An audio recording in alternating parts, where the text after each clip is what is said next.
can we just discuss religion for one moment? Oh, goddamn cunting fucking religion. Come on, because you with a background in religion, you'll be able to probably see this from both sides. Whereas, Yes, but I was never Catholic and I regret that so much. yeah, so do the archbishops. But Yes, they do. They would have found me astoundingly wonderful. Altar I've boy of the found week. the only Catholics I know, aside from one who's a personal friend, the only Catholics I know are the biggest backstabbing piece of shit I've ever met in my life. And I mean that in the nicest way. I take that. People that just bitch about you when they know jack shit about you, they're Catholics. Yeah, And and also wonderful Catholics who worship false gods and also engraven images, which the Old Testament says do not worship any graven images. And also Jesus said, pray to no man except for the Father, except what do Catholics pray to? All the saints. And Jesus said, call no man on earth your father. What do you call a priest? Father. Especially when he's face fucking you. yeah, that's right. Or he's groping your ass with his fist. Yeah. I mean, I hate that. I'm like, stop it, would you? I can't walk that shit. Like I But said, I regret growing up Pentecosto, no, I honestly, I don't have a problem with any religions, in particular Muslims, because when I was in Indonesia, and here's a treat for you, I actually spent New Year's Eve down at the mosque with about the entire population of Medan who are Muslims, and there were fireworks going off for about 30 minutes, and not okay. I did a couple of times. I thought, what if they're bombs? But the Muslims I've met, seriously, and I know this won't translate well into America, are lovely people. And I've been on a plane load of Muslims, and one guy tried to open the emergency exit and shit as we took off, which was a bit disconcerting. But in general, fantastic. And they don't try and make you Muslims. That's always a start. right. If they're not trying to witness to you or make Allah a part of your life. That's right. And basically, Allah and Jesus come from the same thing anyway. Right. But basically, I'm looking at the Ten Commandments right now, right? And if we go down to number 6, this one says do not murder, but I believe it's do not kill. Is that correct? Thou shalt not kill or some shit. Right. You're right. Thou shalt not Yeah. kill. But that doesn't have in brackets, thou shalt not kill unless God tells you to, because God killed a shitload of people and he asked man, who that's directed at, to kill their own sons. That's Like, why. how Why. does that correspond? Well, that's why the holy hand grenade is so sacred to me. That it may blowest thy enemy to bits in thy mercy. Okay, yeah, but it's funny when it comes from Monty Python. When it comes from real life, it's kind of fucking unsettling. I've got another one for you. Number 7, do not commit adultery, right? And God instructed a man to go and fuck his sister-in-law, right? That's adultery, right? And when he didn't spill his seed inside that woman, God got fucked off and killed him, right? So he murdered, which is number 6, do not murder. Number 7, do not commit adultery. He sort of did commit it. He instructed someone to commit adultery, and then they did the porn shot, the money shot, and it wasn't inside her, right? I have a problem with that. well, he who spilleth his seed upon the ground shall die. That's fair enough too, but then That's why I there- say swallow, bitch. Oh, that's sorry. right. But then there'd be so many people that'd be dying. Like, You're right. Well, As a- hey, it's the same thing as if a child shall slander his mother or father, he should be executed. There's an Yeah, awful lot of goddamn kids in this fucking world. I mean, what the fuck happened there? Yeah. And And you know what gets me? Here's the beautiful one. Okay, Leviticus, that little book where they mistranslate, where it says if a man takes another man forcibly, but in the King James version it says if a man takes another man, then it is an abomination of God. Well, just like a couple of chapters over, it says if any man mark his skin, then it is an abomination to God. Nowhere in the Bible does it amend that Christians get tattoos, yet Christians get more tattoos than some hookers get tricks. yeah. I'm just bringing this up because I was brought up in the Christian religion, and as a Christian, we're told to hate every other religion because it is ungodly. And going back to the Old Testament or the Ten Commandments, thou shalt not worship any gods other than me. Well, doesn't every religion teach that? Am I mistaken? Yeah, exactly. And then you've got the Christian religion, which is copied off your fucking Egyptian sun worship religions anyway. But then you've got down here, number 4, remember the Sabbath day to keep it holy, right? Yeah. Allegedly, if you work on Sunday, your penalty is death. So that means that if you say accidentally you're drunk, you piss on the floor, you wipe it up on a Sunday, that means that you've worked on Sunday. So why aren't people dying? Well, technically, the Sabbath is Friday sundown to Saturday sundown. So all Christians really have it fucked up. Sunday is not God's day. And back whenever I was in the brainwashed cult, which, by the way, Christianity is known as the first recorded cult in history to be adopted as a religion. But back whenever I was sucked into this cult, I was getting ready for church one morning, and I had on a plain blank t-shirt, clean, mind you, along with jeans, with the shirt tucked in, belt on, my hair that I had at that time, that later escaped my head, slicked back, and I was approached by someone in a suit who said, I always thought we were supposed to give God our Sunday best. All right, now, I read the Bible a lot, and I never once read anywhere where it said, give God your Sunday best. However, I did read where people would come to him weeping in sackcloth and pouring ashes over their head in humility. I'm losing you, mate. So sorry. So I didn't quite get the concept of giving God your Sunday best when that's not in the Bible. And there's a lot of things not in the Bible that people put in the Bible. I like the bit in the Bible, if your husband is fighting with another man and your wife comes back and she grabs that other man by the private parts, her hand shall be cut off. I think that's fair. Right. I think that's very fair. I mean, they should be in the kitchen for a start. The women. They should be making you sandwiches.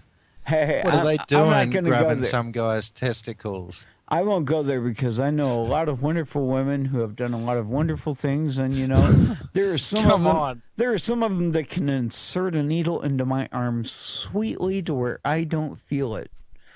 Well, there are some women that could beat the fuck out of me, i.e. Muhammad Ali's daughter. But that is a line from the Bible. Right? You're right. And there's so many lines from the Bible, it just depends on which ones you choose to snort and take into your psyche. And I've got another one. That dude that's walking along, the bald dude, and those kids go, oh, go on up, you bald head.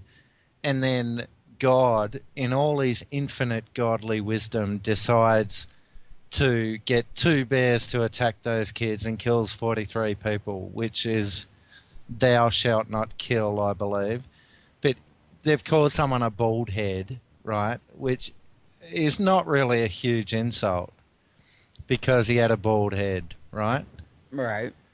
If you're bald and someone walks up to you and goes, "Hey, you bald head," you're not going to sick two fucking bears on them. Like, you're going to go, "Oh, yeah, good one, knob face."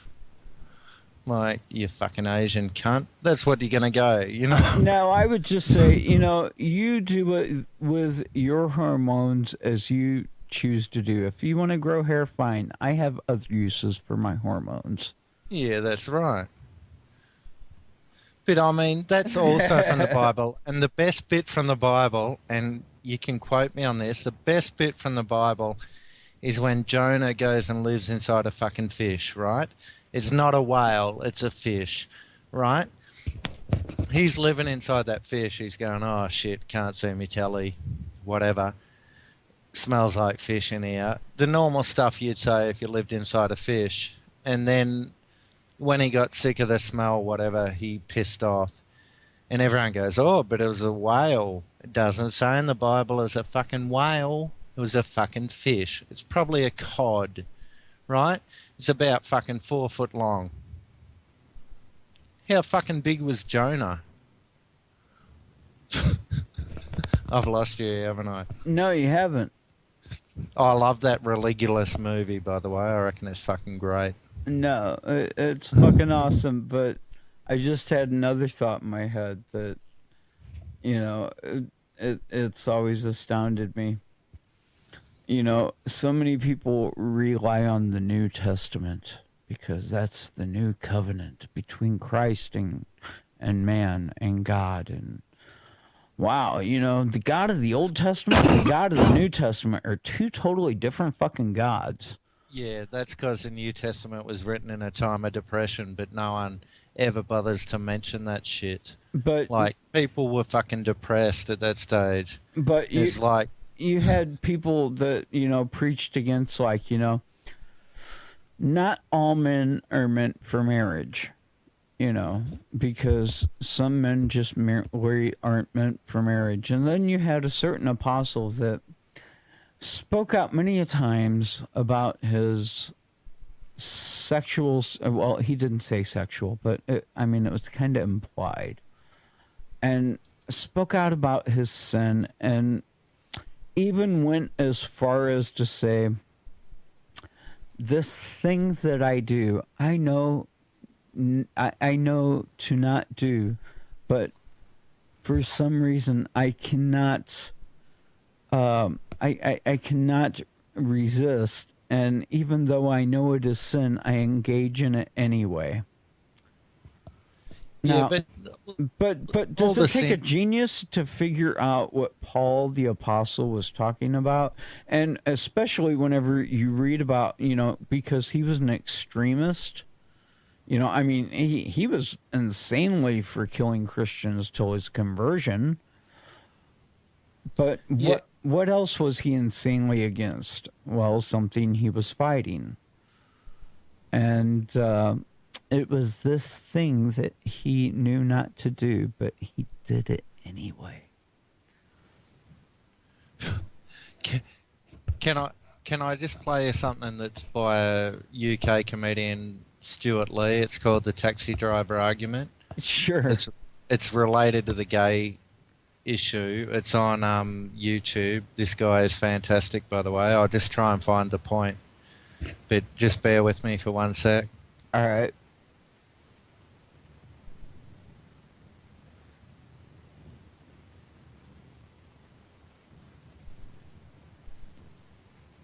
Can you hear that? No. You have to send me a link and I'll play it on the show. Yep. But actually, we need to wrap this up. Yeah, no problems. I'll just, where are we, Skype? I can send you the link on Skype. Is that right? Yeah, actually, send it to me on Facebook. That'll be easier. Yeah. No problems. But, Yeah, just on the religious issue, the Jesus bit. I just got another thing on Jesus. He was a carpenter, right? Right.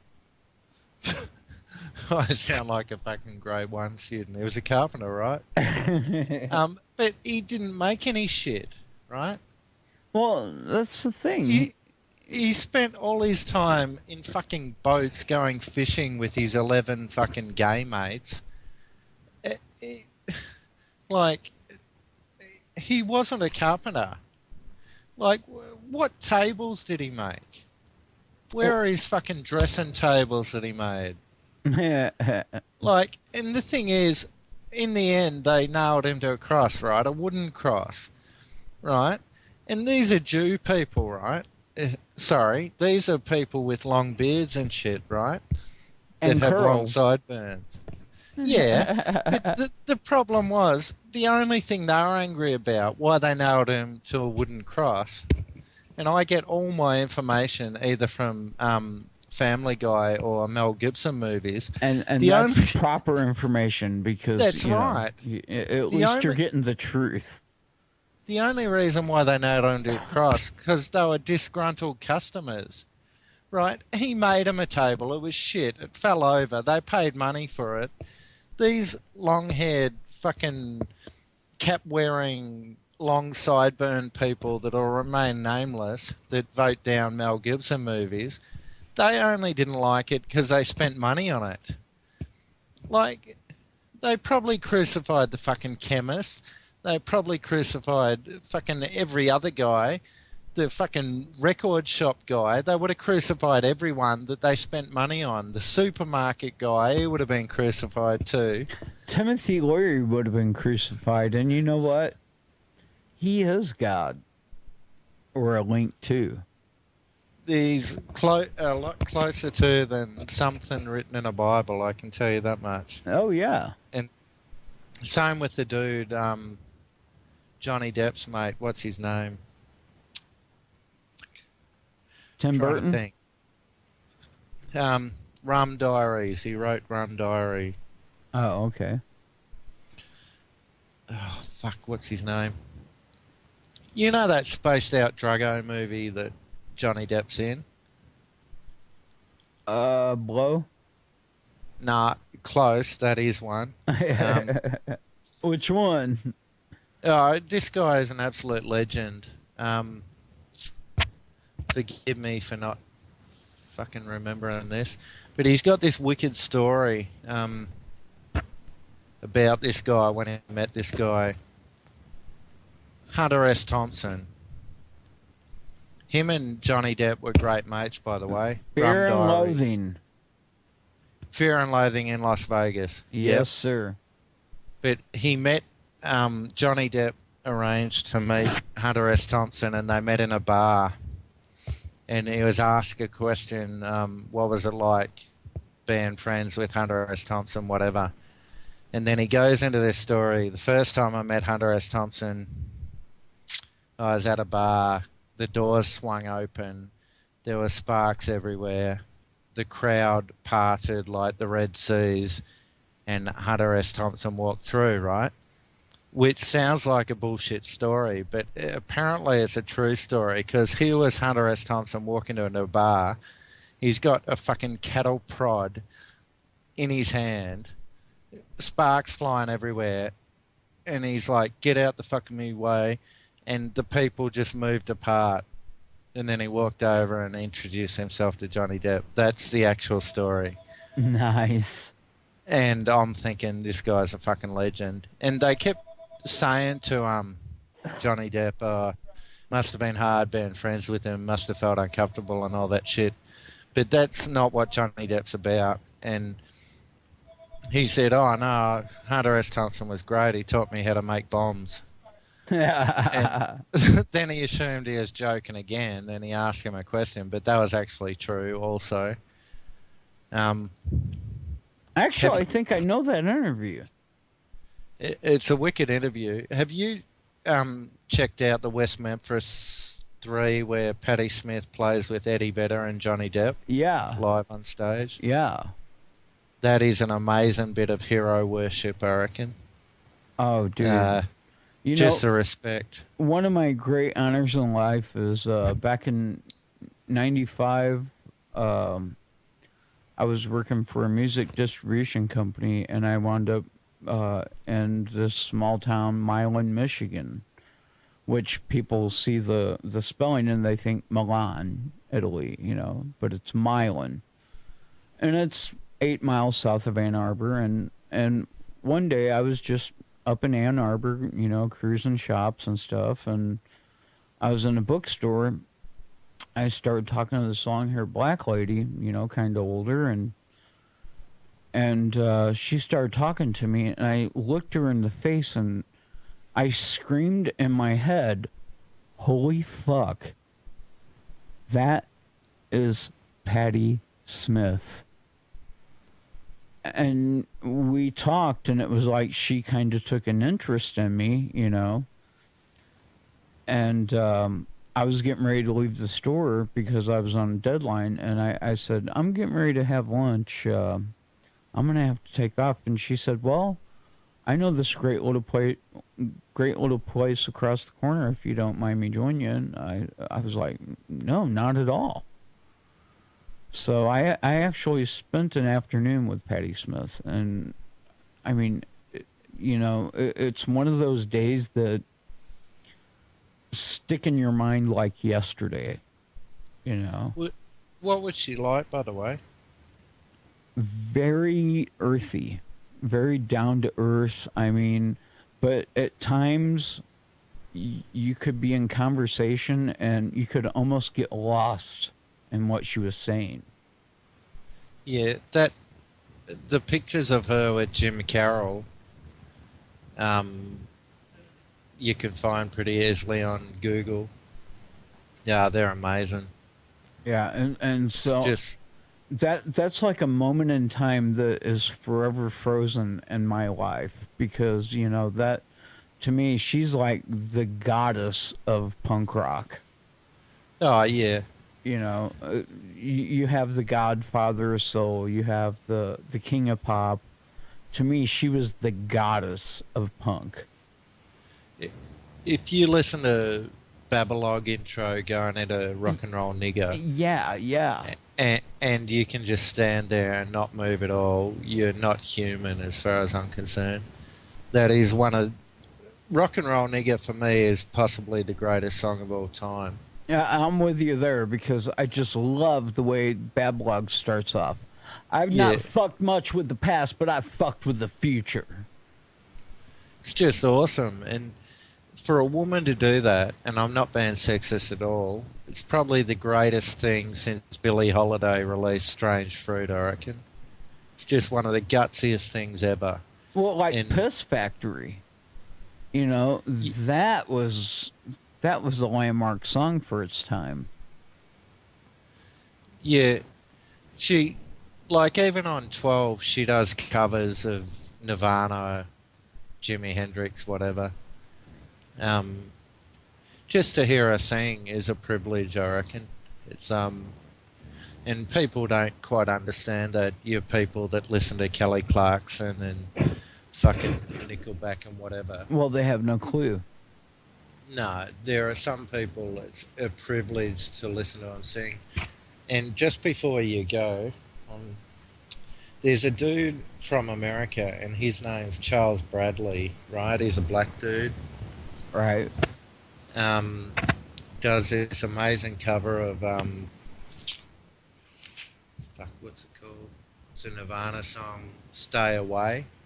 Right. He's he's an old black fella.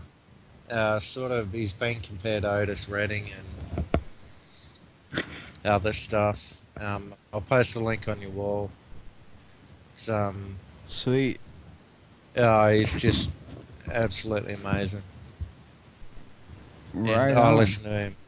Just sort of makes you float. It's Otis Redding, I reckon, was a shitload better than Elvis Presley, by the way. Oh, well, hell, Yeah, there was a ton of artists. They just weren't as pretty. yeah, Buddy Holly is another good example, I reckon. Yep. Um, And Yeah.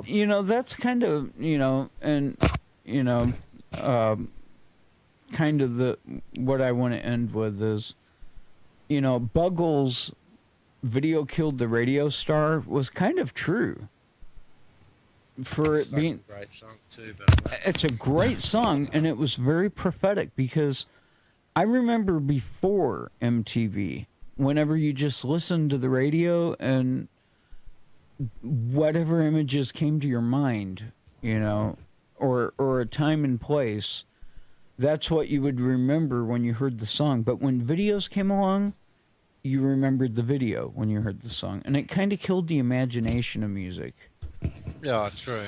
And, With LMFAO, that's a bad thing too, because you got an image of these guys dancing in their fucking undies. But, and you and listen to the music and it falls short. yeah, they're okay actually. Related to Nicki Minaj, they're okay anyway. Nicki Minaj would have to be the biggest pile of shit ever in the history of music, I reckon. I heard she's getting ready to get engaged to Robert Etoile. You know what that'll make her? Nicki Minaj Etoile. That'd probably suit her. Yeah, Menage a Trois would be her in Three Mirrors. Radio Gaga, Queen, back on the topic of Video Killed the Radio Star. I think that's about spot on.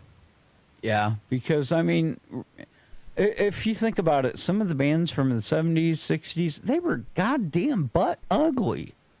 But they made great music, and it didn't matter. It didn't matter what they looked like. But they made great music. Yeah, and then now you got fucking David Guetta the fuck out of here. You've got Skrillex, who's a guy who is actually in a semi-decent band who's become some dubstep fucking god. And what is dubstep? I remember when it was called house music. Yeah, I think dubstep, I don't know, in general, I reckon is shit. Well, it's house. I mean that in the nicest way. It's house, is all it is. Yeah. I mean, about the only decent thing that's dubstep is the Korn album. Yeah. Some wow. shit on that Korn album. Oh, wow. But I mean, that... You're like the only other person I've heard say that. I've never heard anything dubstep. I don't mind Skrillex. I reckon he's a talented guy, but it's so limited. If you listen to stuff like Scroobius Pip versus Dan Lessac, yeah, that rules. Yeah, they are awesome, and that Dan Lessac is probably one of the greatest DJs of all time, especially with his Ozzy Osbourne Black Sabbath thing. And you got Scroobius Pip with his, just downright irate, not gonna take it lyrics. Yeah, and you've got Thou Shalt Not Kill, and then you've got and that's what turned me on to him. Yeah, the one that Sage Francis sings on.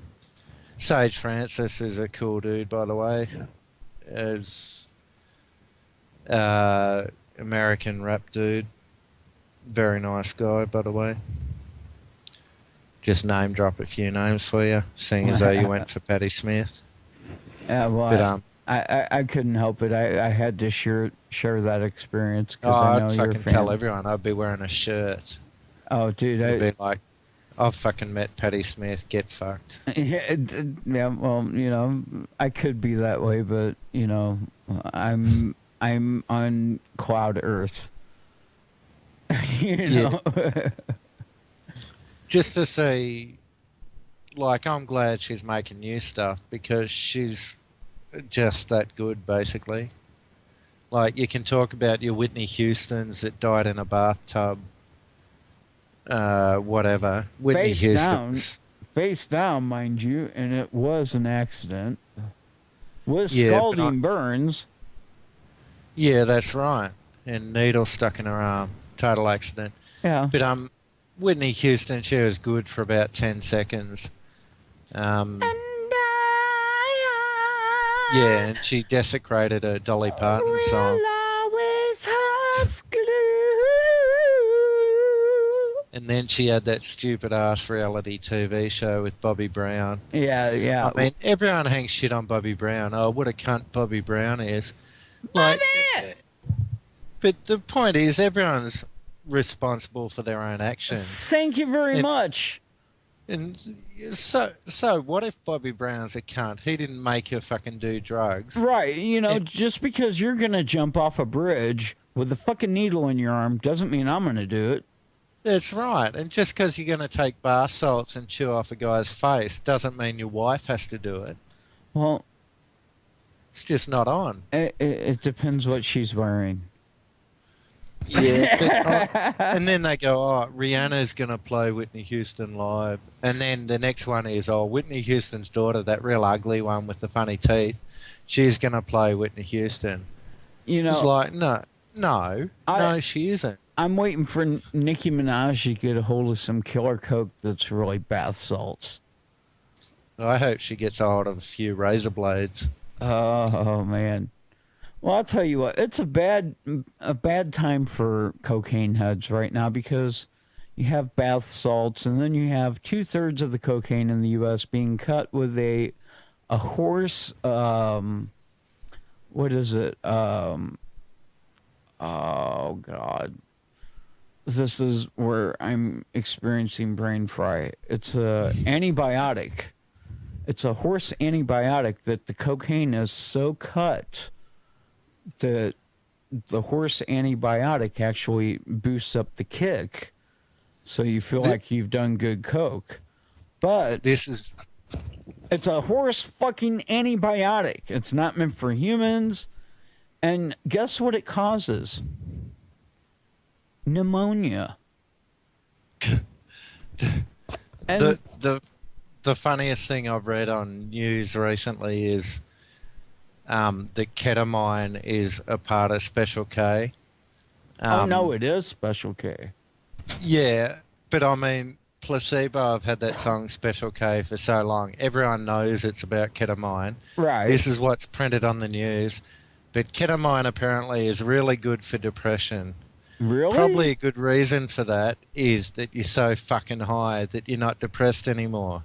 Like, shooting someone would be really good for depression too, but that's not being advertised. Yeah, well, I guess for some people, cutting yourself and listening to Nickelback, well, wait, that's kind of the same thing. Or growing a beard and listening to Nickelback.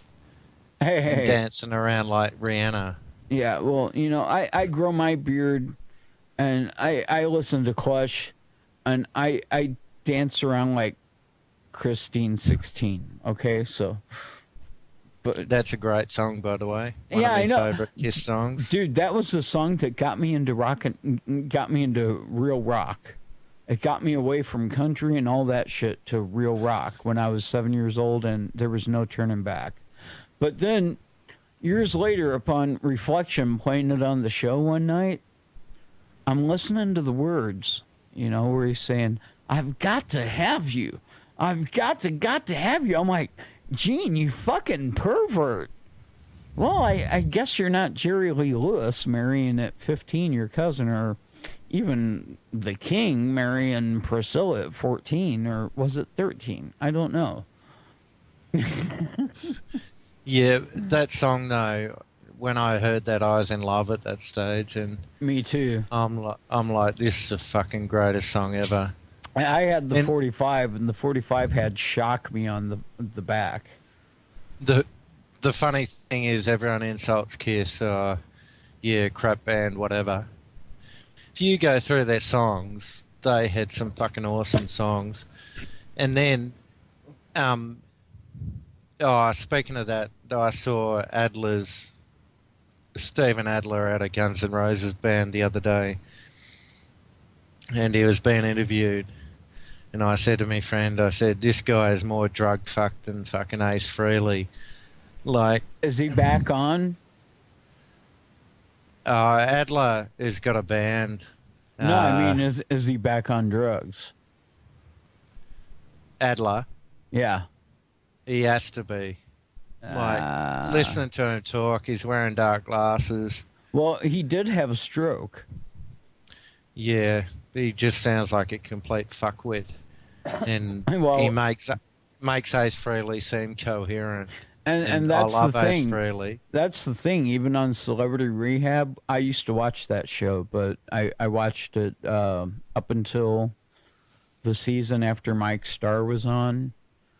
Uh, Was he actually made an appearance on the following season for the get together, and you could tell. A buddy of mine was sitting and watching. He said he's high right now, and I'm yeah, looking at him and I'm like, God damn, you're right.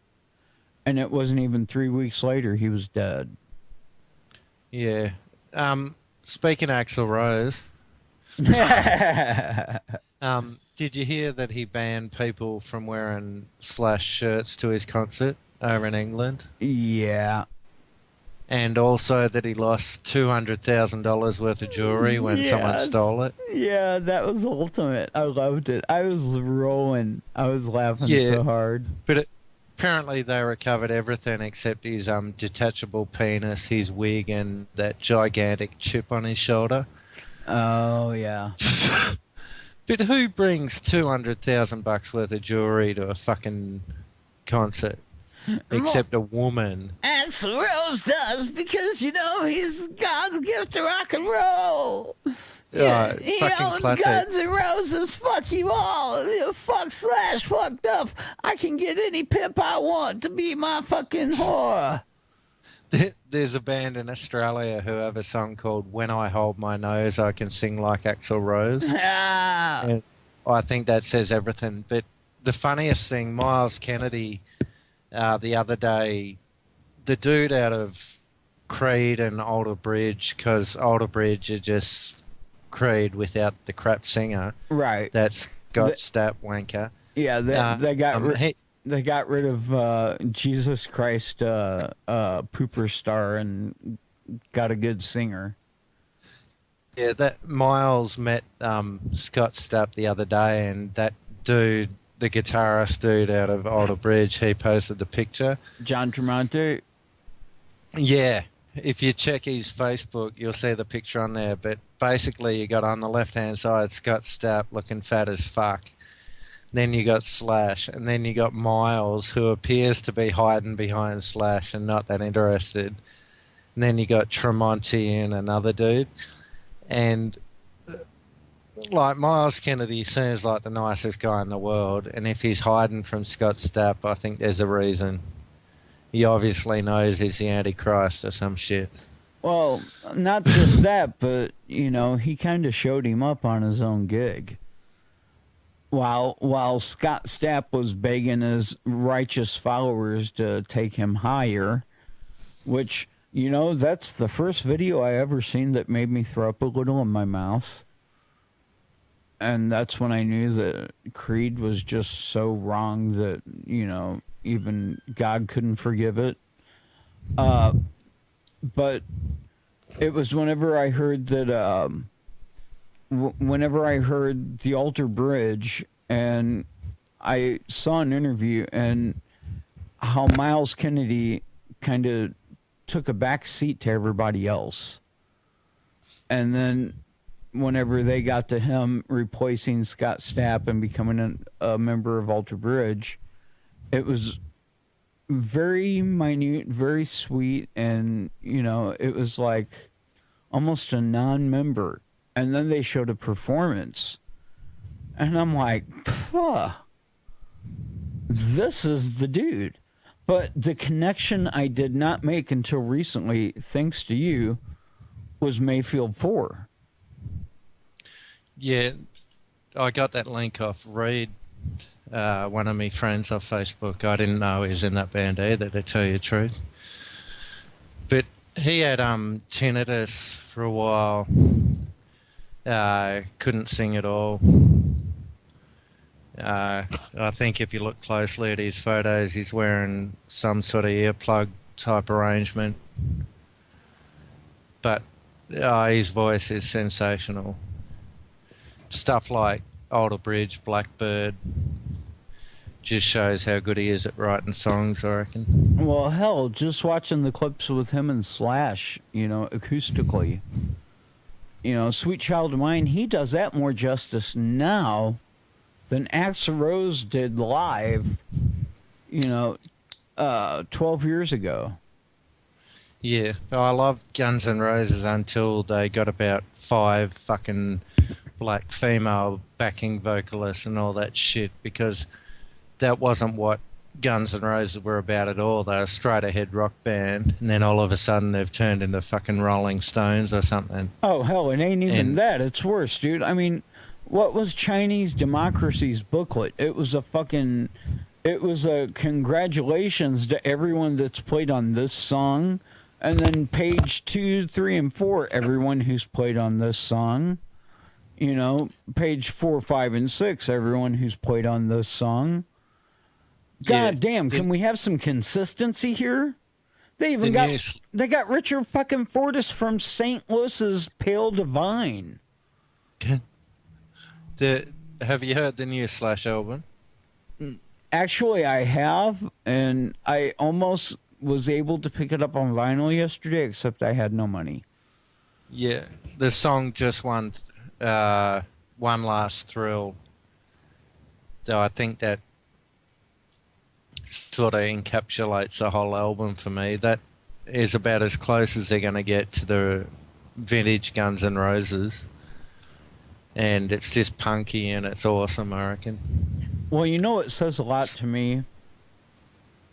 The Rock and Roll Hall of Fame, the fact that all of the other members showed up. And that's right. And Axl not only declined, but wanted to be taken off the roster. And it's like, you're no longer, a rose only smells like a rose only until it's been dipped in shit. And you are a dipshit. So we shall call you Axl Dipped in Shit Rose. He was never great live anyway. And, no, it wasn't. Never. That Sweet Child of Mine was a great song, but it's something that you can't do when you're running around in bike pants on stage. And that's still Axl's downfall, is he's trying to be an acrobat and sing, and you can't do both. Because you've got to pace yourself, you have to have wind, you have to be able to sing that shit. Well, the rumour now is he's on oxygen, just like Meatloaf was back in the day. Well, that's because of all the crack he smoked. Yeah, but I mean, as if no one knows why he's wearing a hat. Like, he went from fucking a cool hairdo to fucking cornrows to plastic surgery to wearing a hat. I'm guessing it's because he's bald. Yeah, I would say that's a good guess. Well, so is his career, so, they got something in common. But hey, man, I want to say one thing. It's been a blast chatting with you. And no problems.